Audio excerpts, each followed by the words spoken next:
एक तरफ संघर्ष 2 तहलका मचा के रखा है, एक तरफ हर हर गंगे का प्रोड्यूसर बेचारे समझिए कि रो रहे हैं। इसलिए रो रहे हैं उनकी फिल्म आरंग आप देख रहे हैं, रिव्यू दिखाया गया है। आरा वाला जो हॉल है पूरा सीट खाली है, हॉल का स्टाफ भी नाराज़ है। भाई ऐसा फिल्म आपने क्यों लगा, जब फिल्म ही नहीं चलेगा तो ये कौन फिल्म पर ये आरोप लग रहा है कि उन्होंने प्रमोशन करने नहीं आया, ऑडियंस के बीच में नहीं आया, हॉल में आए नहीं, पब्लिक से मिले नहीं, पब्लिक से बताया नहीं कि भाई मेरा फिल्म इस तरीके की आप देखिए, चाहे जो भी हो पब्लिक के बीच में कौन चीज़ आई ही नहीं। हॉल मालिक को कहना है कि कहना चाहिए।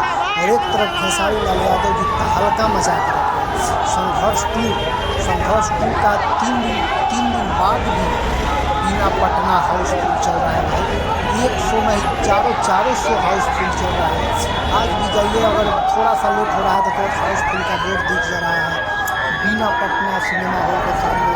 तो कहीं ना कहीं भाई खेसारी लाल जी का ऑडियंस तो है, इसमें तो कोई शक नहीं है। बट देखिए खेसारी लाल जी का जो संघर्ष है देखने लायक है, उस फिल्म को देखना चाहिए। जो उनको उनका बेटी जो प्रीति किरदार निभाई है, वाह क्या बात है। इस तरीके का देखना चाहिए, बहुत सारी चीज़ उसमें दिखाया गया है, उसमें समझ में आएगा भाई कैसे दुनिया में रहा जाता है, किसके साथ कैसे व्यवहार किया जाता है। ये सब चीज़ पब्लिक का